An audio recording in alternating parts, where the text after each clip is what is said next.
just came to me and I just expressed it. The doc said, we can't do the procedure based off of that.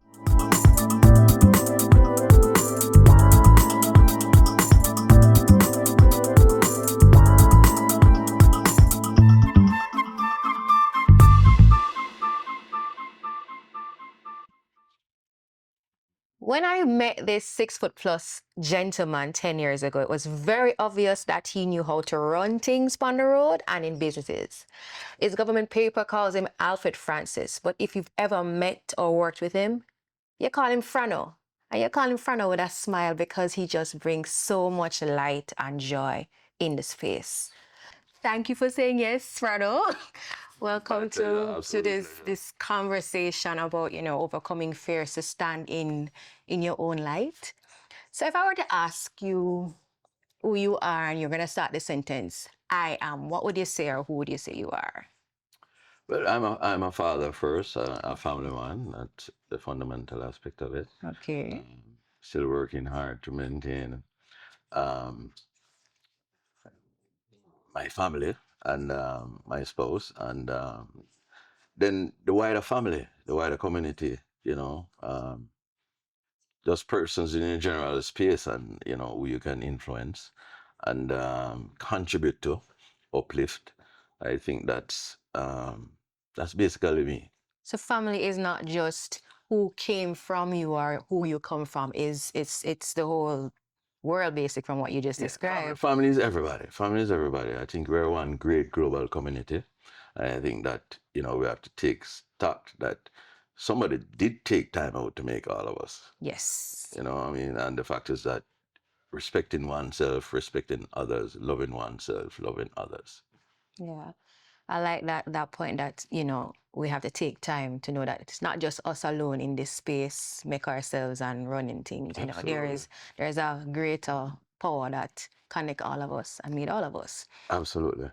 I have to dial back to the core family though, especially because I know that your spouse, Diane, is also your business partner. Right. So you're a father and a grandfather. Right. You have 4 grandchildren now? Yes. I have 4 grandchildren, Leo, Jonah, Zuri, and Layla. Okay, what's that like keeping up with them? Oh, it's absolutely a gift. I must say that I have a friend who said to me, you wait until you have grandchildren. And I discovered that. And my family says that I'm a better grandfather than a father. I believe. Yeah. Because my mother met my son get away with all kind of things that I could not even think of getting away with. So I think grandparents over. It's a joy. It's a joy. I have 4 kids, Rebecca, Noah, and Adam. Oh, I guess there were more names in the Bible, but I took 4 only. 2 R's and A and an N. Okay. Yeah. Ruth is first, and Rebecca came second, my 2 girls. And then Noah, and then Adam. I love the names. I'm sure the meanings are why you chose them. So you have a company running events. There's also Art Printer. But when did this love affair with running and distance running in particular start for you? Well, running started for me at Kingston College. Fortis? Yes. The right side on our street or the wrong side on our street? I'm a man of the purple cloth. Okay, all right. It can be defined on the southern side. Depends on which direction you're coming from. It can be right or left. All right. But figuratively, it's right. It's the right side. So it started there, running track. But all my life as a kid, I was always running. I happened to live in a yard that had a circle. Mm-hmm. So we were always racing. We were always running around the circle. Went to KC, we had a gentleman named Mr. Goldsmith who used to do PE. I was to do a run off one day, send me over and say I must do track. So I did track. After leaving school, I was working at Jamaica then. I used to visit my mom in the evenings when I'm going home, but she's always at the officers club walking. Ah. So I used to go to the officers club, walk around. You have to walk with her to talk to her. Right. Walk with her. Then I started running there and ran there. Then I went to the dam. That's how I met more runners. Mm-hmm. And then we evolved. into me becoming a member of the Jam Dammers. Right, the famous Jam Dammers, Right. Reggae Marathon Jam Dammers. Right. So that was many years ago, and we're still at it. Still running. No, maybe about 1990. That's pre-Jam Dammers. I left the airport for my family business, which is on Tower Street, the Art Printer Limited. Yes. And, there are a lot of kids downtown. So I used to run some races on Tower Street, up Gold Street, on Barry Street, down Rum Lane, back to the Printry. They get 50 cents. and did you find any little star athletes on there were some good athletes. But one who I thought was very outstanding, but he migrated. So, we were doing that. And then the passionate running for the Jam Dammers, we started a mission to say, boy, we want to promote long distance running on a different level. And we started doing road races to try to revitalize road racing in Jamaica. I mean, Jamaica had a long history of road racing pre-Jam Dammers. And so we started doing a road race series. Our exposure to running globally, like we went abroad, run marathons. And I think the Reggae Marathon was catalyzed by our visit to San Diego, where we visited the Rock and Roll Marathon. I mean, the desire was there, but Rock and Roll Marathon was a marathon with music. All along 26 miles. 26 miles you're running, and there are bands and everything. And then I think that we concretized it, thought, when we came back to Jamaica and said, boy, we wanted to. We have reggae music. Yeah, we wanted to do it because there was a cement company marathon before us. Okay, I did not know that. Right, there was a cement company marathon before us, and then that stopped, and Teddy McCook, blessed Teddy McCook, was doing the Jamaica International Marathon. I think he did it for either 2 or 3 years, and then then came Reggae Marathon, and with all the blessings of everyone, the JTB, plenty of blessings, and we're into year 22 now, so wow. Standing 22 years of success in itself. And we had a lot of road races. I think the High Mountain was probably the oldest one on the calendar, and that kind of stopped a couple years. But I think the next oldest road race is the Burger King. I was gonna get there because for obvious reasons, because that's how I met you. Right. When I was a brand manager at Burger King, and then we started working close when I became marketing manager. Teddy McCook and Howard Ayers invited me and suggested that I should become a member of the J-Trace. So I got involved with track and field on that level. I ran the youth development program, especially at the time when we were coming up to the World Youth Junior Championships in Jamaica.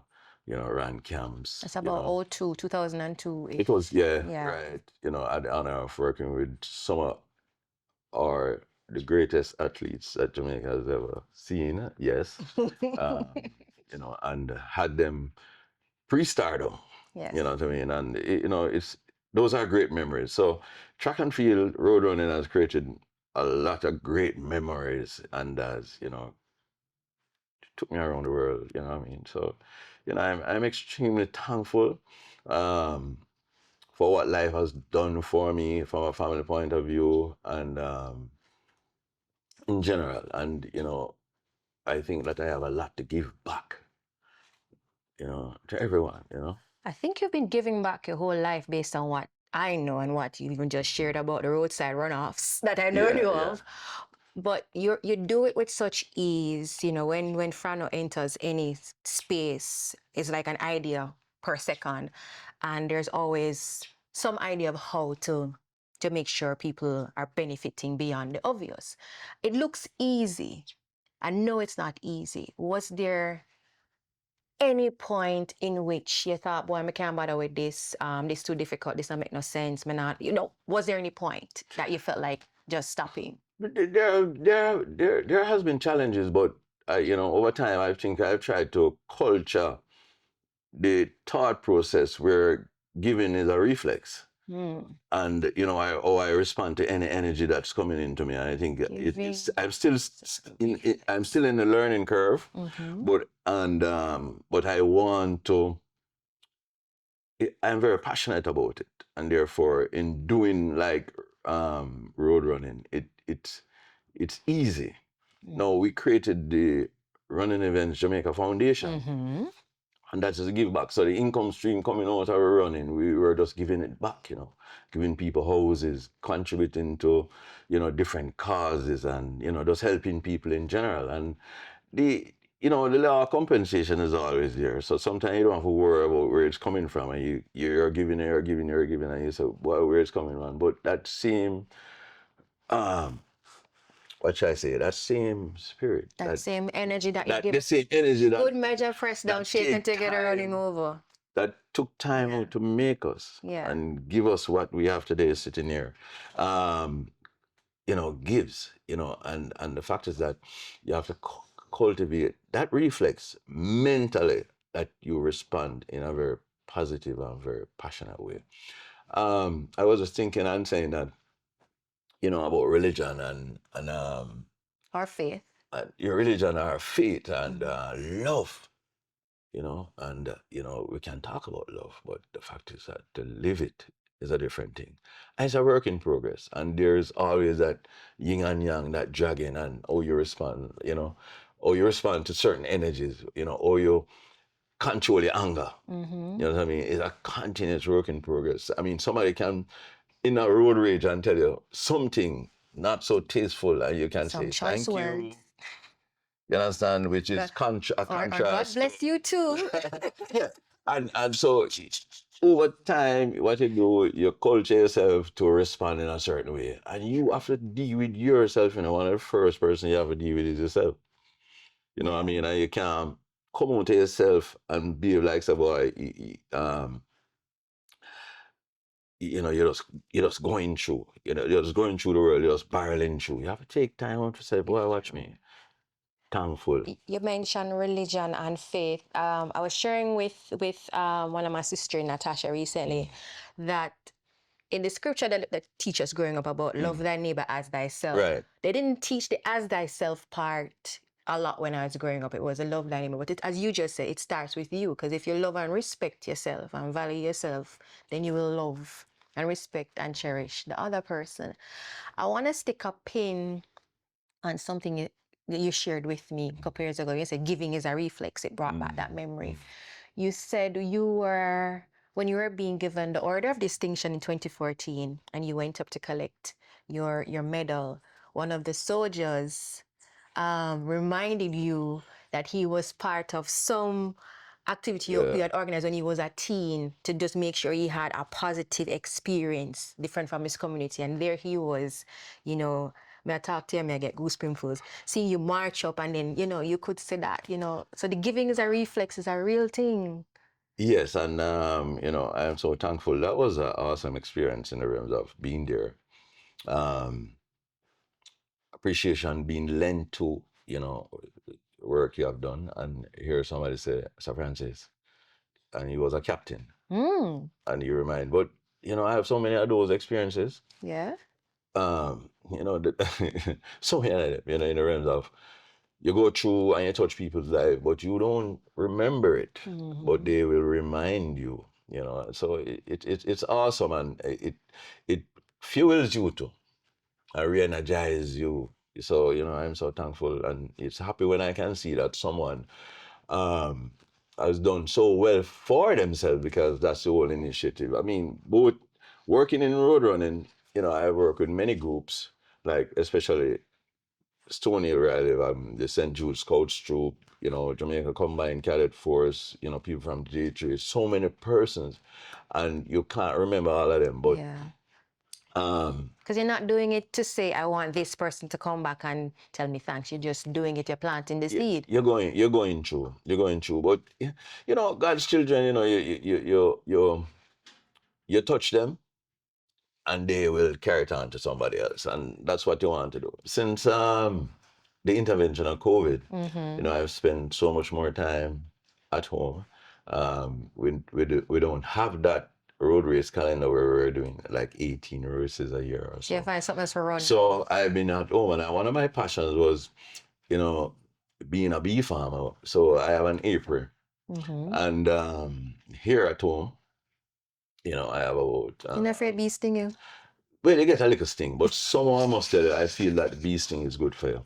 Away from the initial pain, I just think it does something for me. I don't agree. Yeah, I think it does something for me. I know that there's a bee sting therapy, but I won't get into that. So I was trying. So I am distributing the bee therapy, but I tell you something. We can learn a lot from the bee and how they live, and the discipline and the order of their community.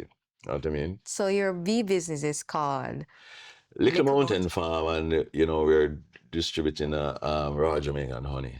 And I had an experience yesterday whereby I was at a place, delivering some honey, and a gentleman was outside, and he said to me, he wanted to buy one of the honey, and I told him the price, and he said, oh, he thought it was much less. Because in a little mountain? No, no. I guess his perception. He saw the honey, he knows honey is a good thing. I mean, because when it comes to health and wellness, Right. I think honey is something we need to use more of. So anyway, I went into the store and I came out and I said, I know you had a perception about the value of it, but I'm going to give you one. So I gave him, and he said to me, I'm going to pass it on to somebody else, the kindness. Wow. Yeah, and that's the point I'm trying to make. He said he's going to be kind to somebody else. And I love that. You know what I mean? Because the energy is a circle. You know what I mean? And the same circle that you and your three siblings, because you're the oldest, used to run around in Portland, is that circle of giving that you've continued throughout your whole life. Yes, a circle of giving. And you must say that, I must have gotten it from somebody. You know what I mean? I think my mother has inspired me a lot. And even in the community where I am downtown, where my business place is at time at 87 to 95, Tower Street, some of the most inspirational persons, and we have a constant relationship with them, is Missionary of Charities. Missionary of the Poor? No, you have Missionary of the Poor, okay. which is still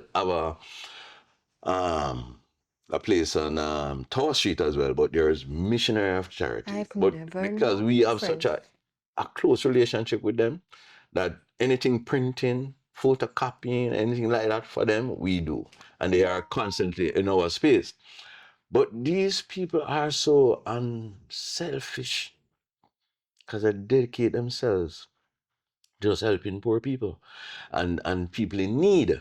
And I went to tell you about an experience I had. And it speaks to the fact that, we process things. Because you might have a little love in you and you see somebody on the road and they want help, but you wish somebody else would help them. Right? It's an idea. Yeah, you would like to help them. Or maybe when I was young, I said, boy, if I get rich, I'd have built a big place where I could have take up all these people off the road. You said that too? I used to say it, yeah. Okay, because I used to say I that. don't say it anymore.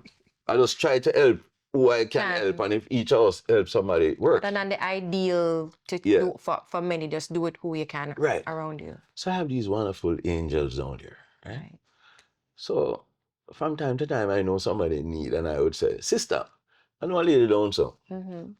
And she want help. She old and she don't have nobody. And sister would come, I would go, and sister would go to your house. The lady said, I want to pack up this and this. Sister said, where you coming? You don't need anything. You get everything. So I had an experience. I bank at a bank on the corner of Bar Street and Duke Street. So one day I go down there and I see a lady on the sidewalk and she lie down. And the next day I go there, I saw the lady again. So I go in the bank and I ask the security if that lady been out there 2 days. And I say, yeah. So I take up the phone now. My easy way out now. Sister, there's a lady on Duke Street, lie down on the sidewalk. Come pick her up, though. Sister said, no, Mr. Francis, you bring her. Bam, different thought. knock me because I have to do it. Right. No, her state is not, she defecate on herself and everything. She can just easier for put her in Yeah, your but some, personal. it feels me, the reality. Mhm. And it also brings me into touch with what these persons do so easily. You know what I mean? So I had a station wagon driving. I went into the bank, got some newspaper, spread it up, and somebody to help me, and put her in a car and drove her around to Gold Street. It's on the corner of Gold Street and Tower Street. And there was sister waiting with a wheelchair. Come, my darling. She just embraced the lady so nice and put her in a wheelchair and take her in. Said, going to fix her up and things. So next morning when I go into work, I drove by just to check on the lady. And sister come out and said, Mr. Francis, that lady can sing. You know what I mean? She just needed some care.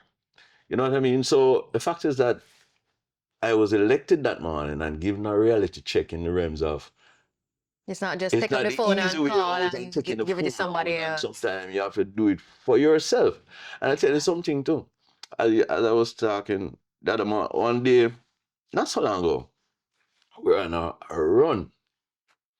And we were going from uh, Sovereign North. And we were going up to Garntown. Mm-hmm. And we were walking on the road. And with my group, and a man called me and said, come here. And when I go over, it was a man who I know of. Mm-hmm. And he got burned and his limbs are not useful anymore. He's usually kind of old Oak Road and no Oak Road and Oak Boulevard. Okay. And he asked me to change him. You know what I mean? And so, I did it. But, in the realms of um sometimes you check yourself in the realm, but the better side of yourself dominates. So sometimes you have different thoughts because sometimes you wish you never had to, but then Right. you're asked to and you do it. So the fact is that we all get the yin and the yang, or the negative and the positive, and you have to make the positive one dominate you. Yeah. And you work constantly at it because that energy is always coming And inside. because we're all in that same circle. So you were called upon on those two occasions right. to step in to be there for someone, to care. Um, and I know that you've had to be in the care of others in 2013. Can we go there? Oh yes. And would you? I'm going to allow you to say what that is. Yeah. 2013, when you had a Guillain-Barré syndrome. right. So 2013, one morning I was doing my push-ups, right? Not very far from where we are right now. Okay. And I went down and I couldn't come up back. And I recognized that there was a weakness in my arms. And then eventually I went to the doctor. And while I was at the doctor, I know I lost total movement in my arms, and then my limbs were going. And then eventually I ended up at University Hospital up at the Tone Twist wing. I had done some MRIs and I went up there to show a doctor what it looked like, and he said that this is not a surgical case. This is Neurological. yeah, neurological. And not for a neurosurgeon. It's for anyway. So I had Guillain-Barré syndrome. I broke down constantly. That I lost my arms, I lost use of my legs, and then my lung was shutting down. So luckily, my friends in my club, came, all of them came, and Dr. Tanner Clark, who was the club member, John Domo, came in and said, Frano, you have Guillain-Barré syndrome. She diagnosed it right Yeah, away. right away. Because guess what happened? Not many persons knew about Guillain-Barré syndrome at the time. Guess what rare? Uh, 1 in 100,000 persons get it. You know what I mean? And I was put in intensive care. I was put on oxygen. I was, boy, just there, Were you afraid? No, I was not afraid. I just I can know what I was saying. I said, Father, I'm in the palm of your hand right now. If you take me now, I know I can thank you for I think I've had a good life. Were you able to speak still? No, Oh, wow. I couldn't speak. I couldn't do anything. I could blink my eyes. You know what I mean? I remember my daughter saying to me, Dad, Ruth, my eldest, and she come and said, Dad, we're going to work out something. You blink your eye for X, blink your eye for Y, but then sometimes you naturally blink. You know what I mean? So anyway, I spent 8 days in intensive care until my lungs came back and I was able to breathe on my own. Okay. And then I was put over 23. So I spent 3 weeks there, and then I had 6 months of therapy. I had a nurse who would bathe me at home here, take care of my whole family. I remember my young son saying to me when I'm bathing one day, Pops, tables turn. You know what I mean? So I was able to, get back. I still would go to meetings and so on, about running, and even go road racing still with my nurse and everything. And, things still went along. And that was 2013. And as I said, one in every 100,000 persons Gets Guillain-Barré. get Guillain-Barré. But then in 2021, is it 2021? Yeah. Or 2020. Or 2020. 2020.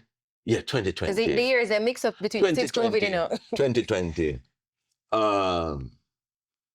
Close to the similar period when I had it the first time, I got it again. No, wow. The chance of you getting is between 2 million and 10 million, 1 to 6% of persons who can get it back the second time.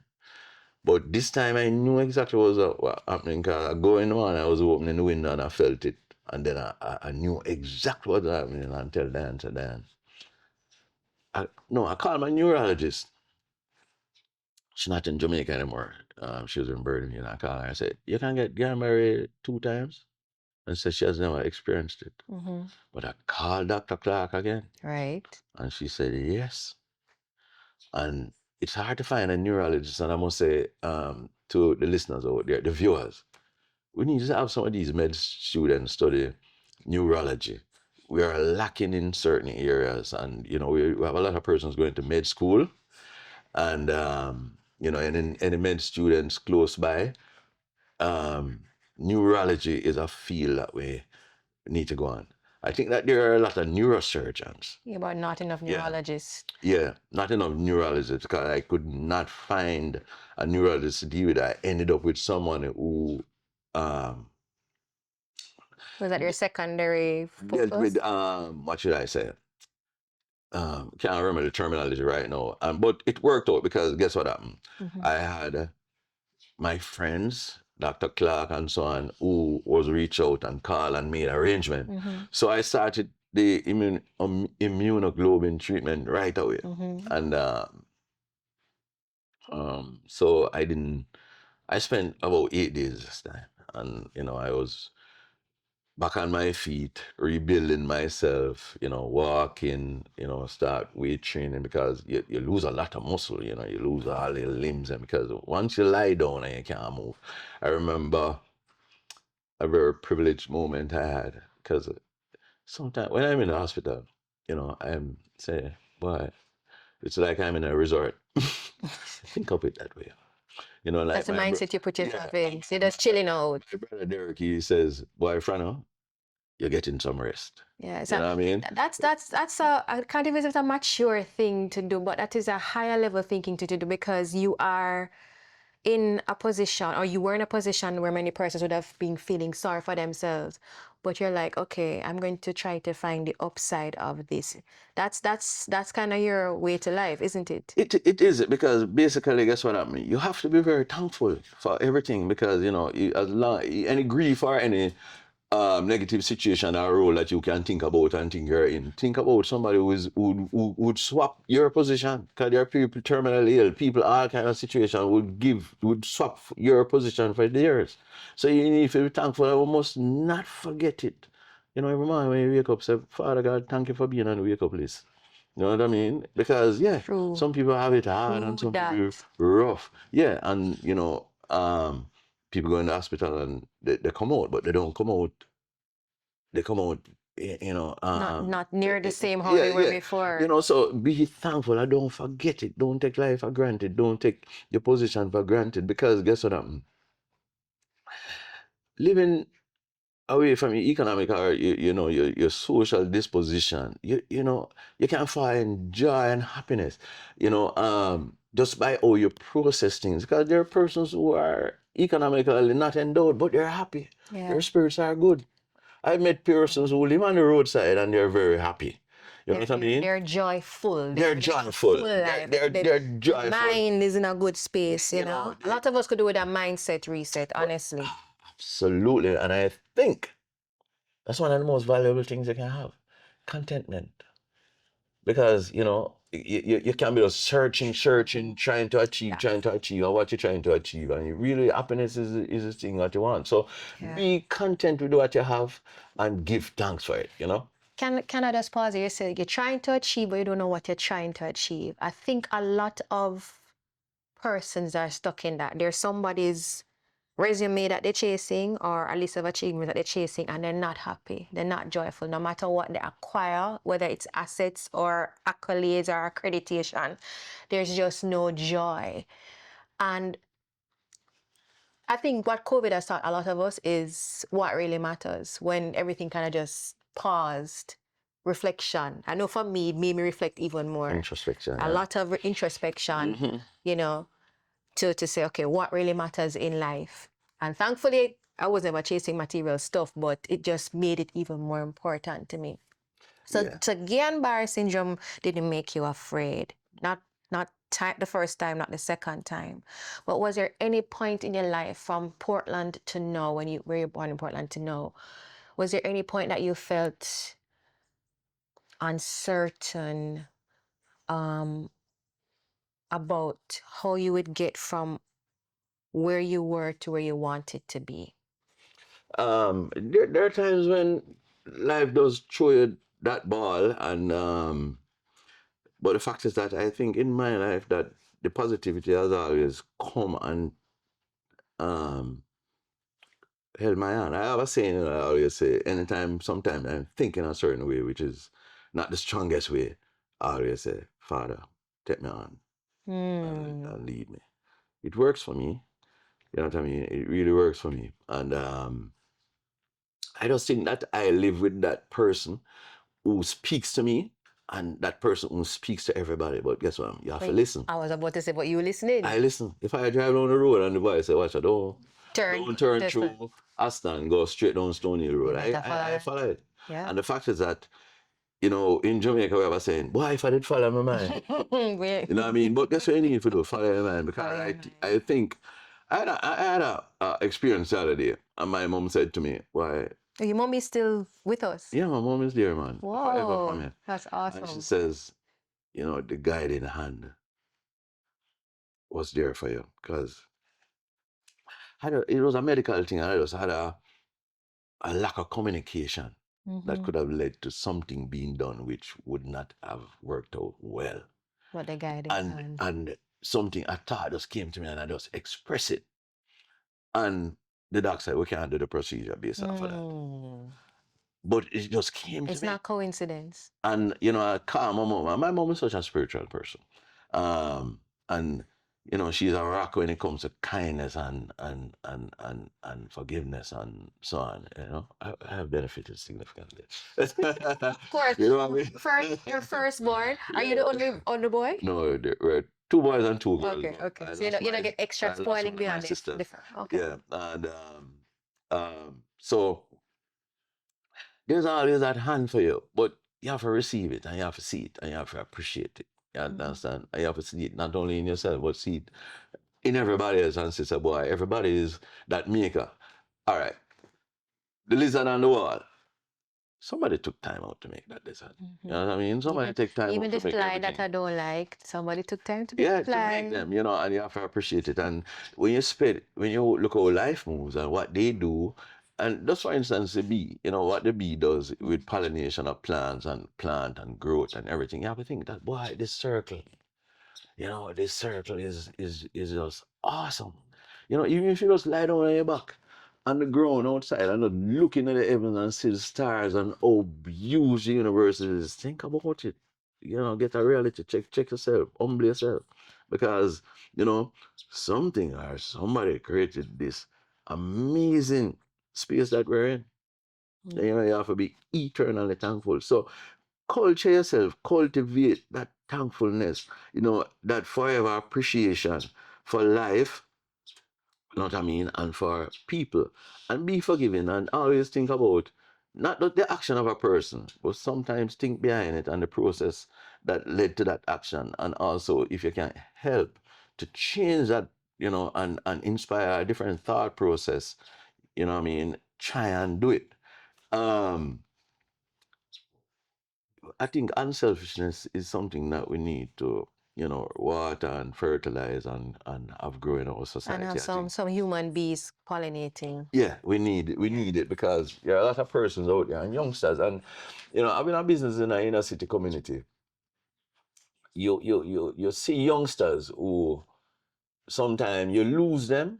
I have had so many youngsters who I've been close to, and I have lost them, to crime and violence, and it's a pathway. But like Diane said to me the other day, she said, "Frano, when you are with them for an hour, and when they are gone, when you're gone home, and somebody else in there, and I don't have a role model."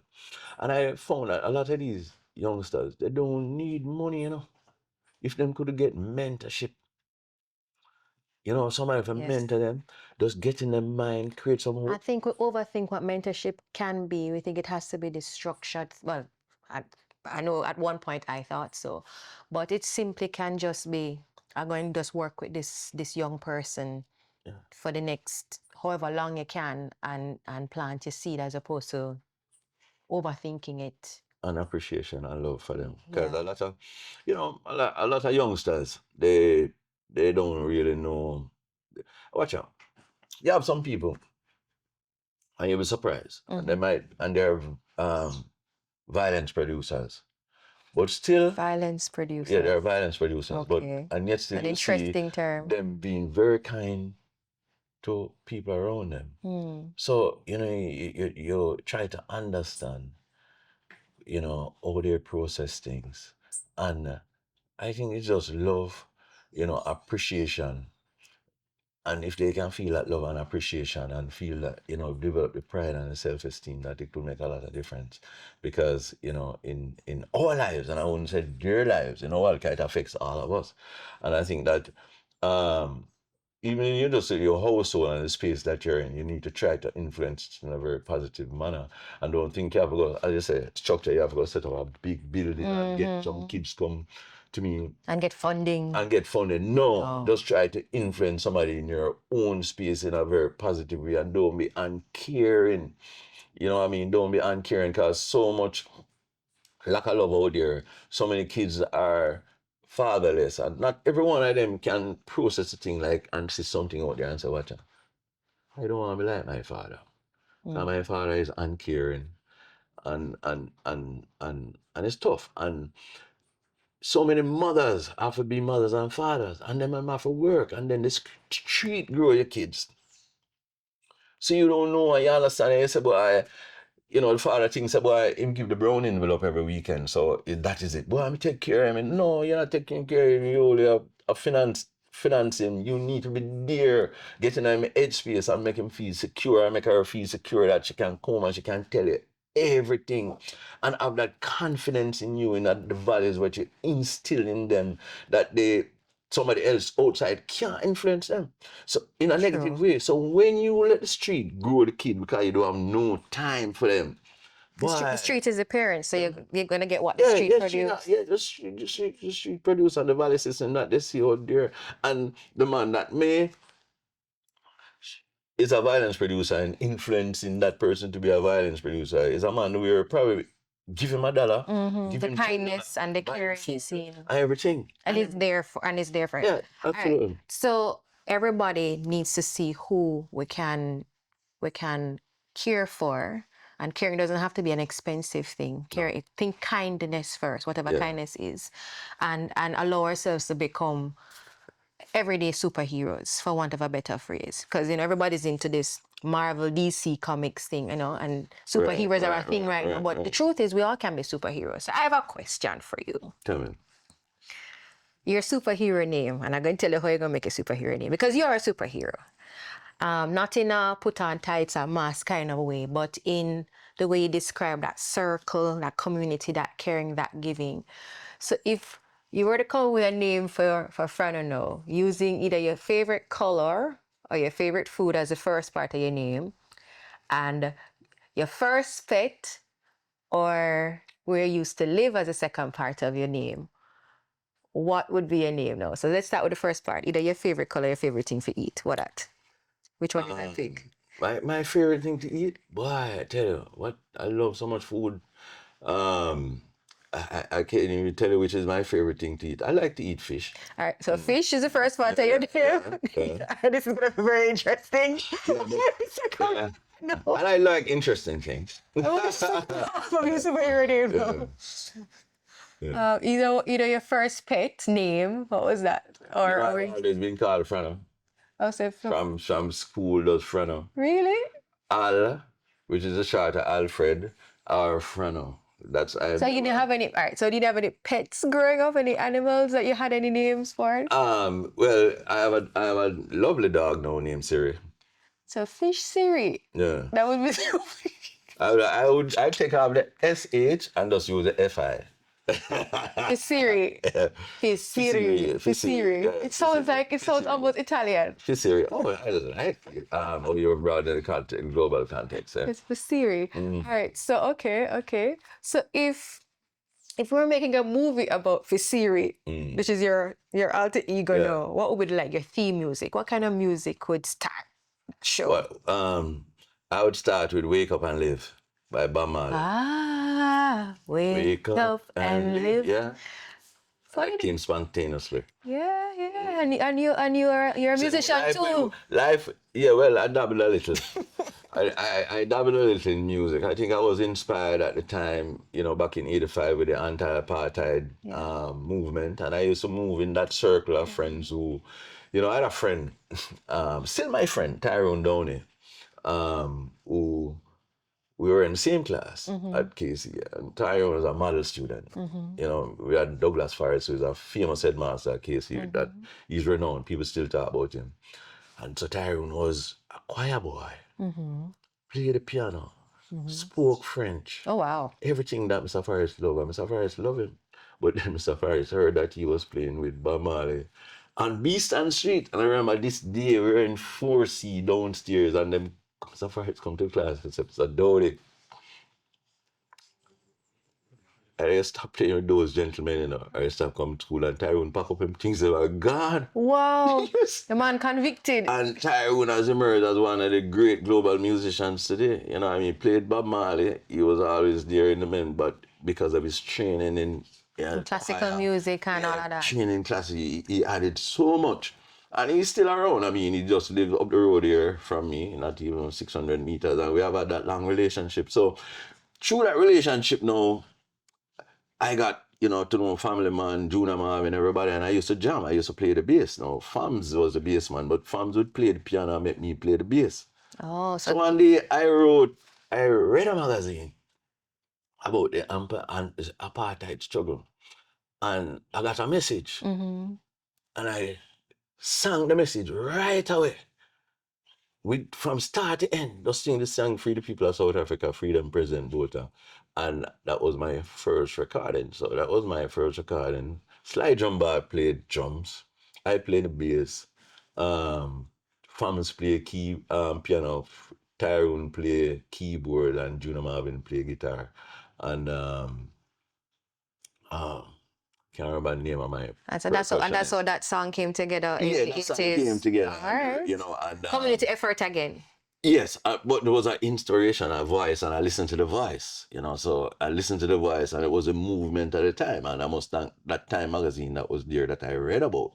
To inspire the song. So then I dabbled, in music. I know I did a show in Mandeville, I did a show in Mobile. Next day I was driving, coming back to Kingston, and I was driving a famous radio engineer named Ozzy Harvey. He was a cousin, a junior, we played we had a little backing band and so on and thing. And I fell asleep and I was driving. You know what I mean? Wow. So that was a reality check in the range of cutting back and you know what I was doing physically and how I was taxing myself. And you know there came an opportunity then because I had started family life. I was that was 1985. I had Ruth in 1980, Rebecca 1982, and Noah 1985. And then there came an opportunity to go on the road and for 6 months. And it boiled down to a choice of family as against doing that. And I opted for family. You know what I mean? I am still very thankful, you know, because it boiled down to the whole thing about growing your kids and influencing their space. And And you felt you knew that for your family, for the structure you're building, you needed to be there. I needed, so I opted for that. And you know, I see Adam, my youngest, come, and as a matter of fact, today we're driving to Ochi to get my guitar, um, what should I say, repaired. My guitar that I had from 1980 something, you know. And he said, "Daddy, I want us to go to." It's a very good guitar, you know what I mean. So we're going to Ochi today to get it repaired, and he is into the music, yes, you know, and I That's still love music. I still like to play music, and you know, I still have thoughts, but I don't have any regrets about where life has taken me.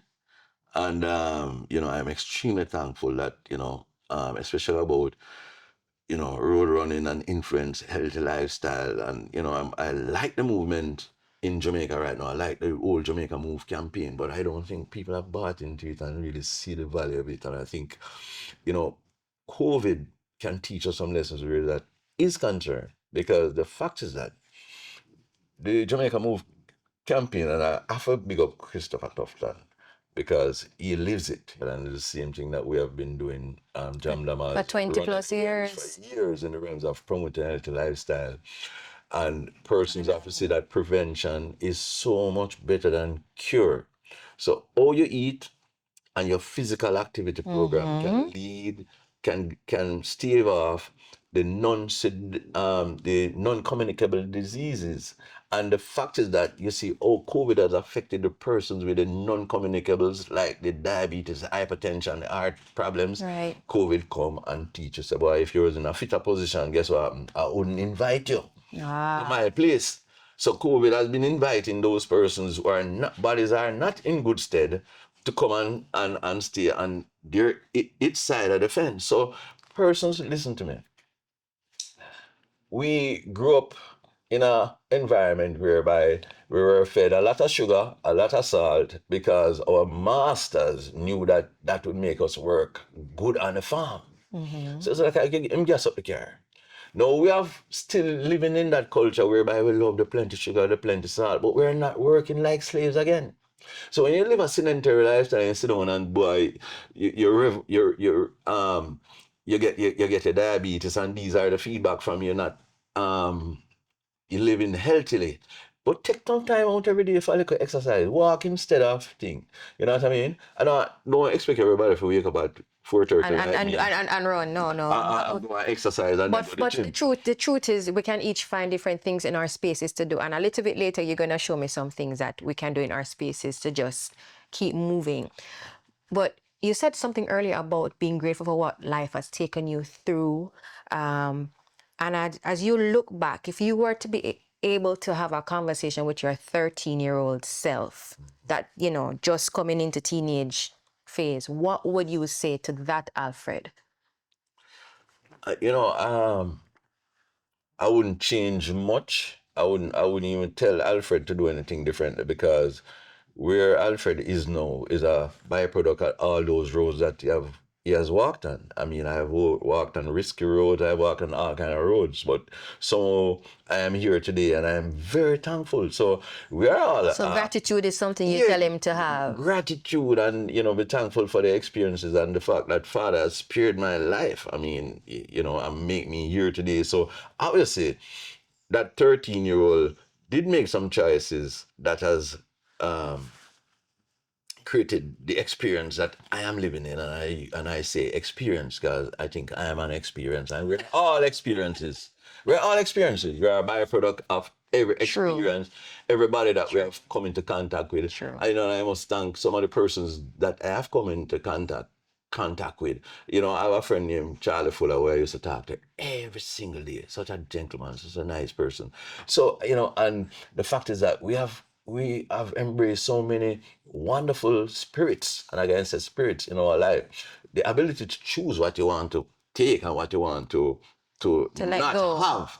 Because one of the choices that and experiences that I say people have to have, you have to be able to see some things and say, you don't want that. And take the lesson from it.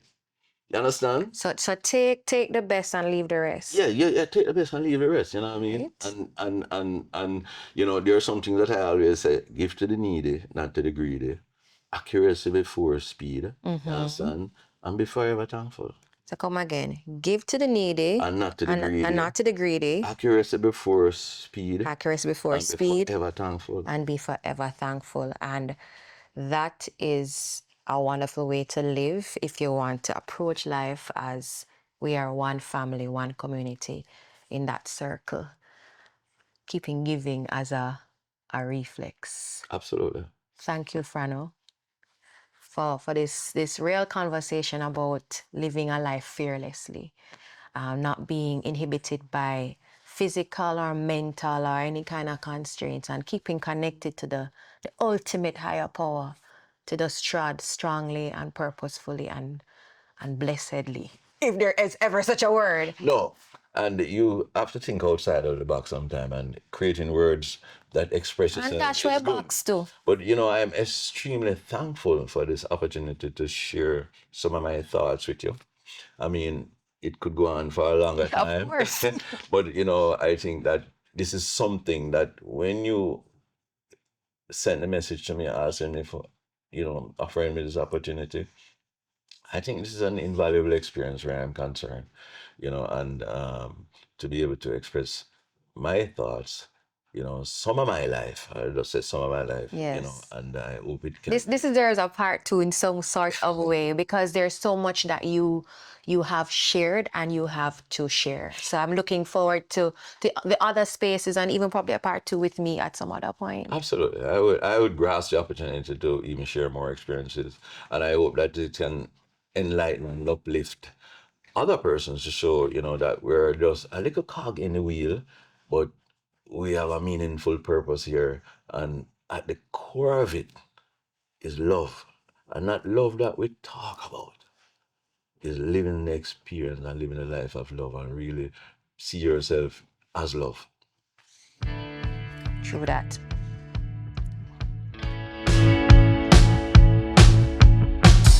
Frano, I have a little gift for you. So I recently published my second book, I'm Not Afraid of Me Anymore, and I have a copy for you This is so that I hope you will enjoy. And it's a collection of 5 stories of me overcoming some fears, but I hope I can inspire you the way you have inspired me.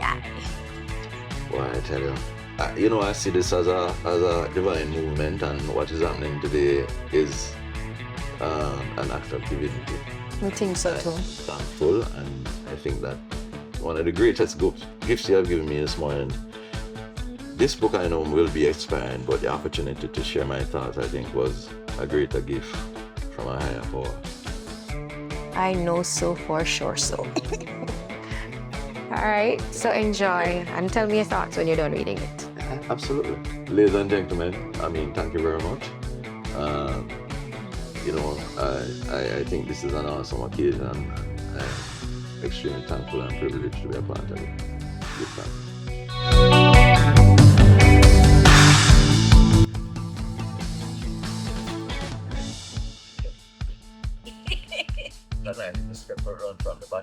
How much was it that you do? No, Like in the when I was doing my recovery, Gian Barry, I used to do. But the camaraderie, yeah, come from.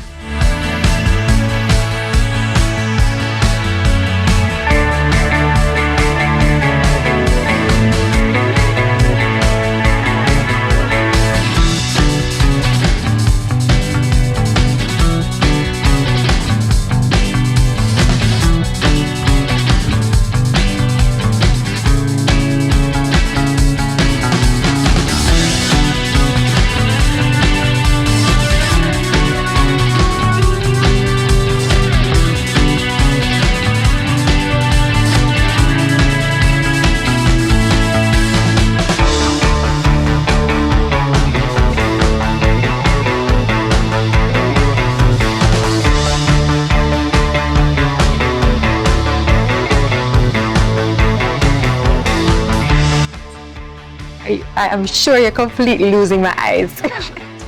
And I don't care. When I smile, my eyes disappear. Thank you. Thank you so much. Thank you.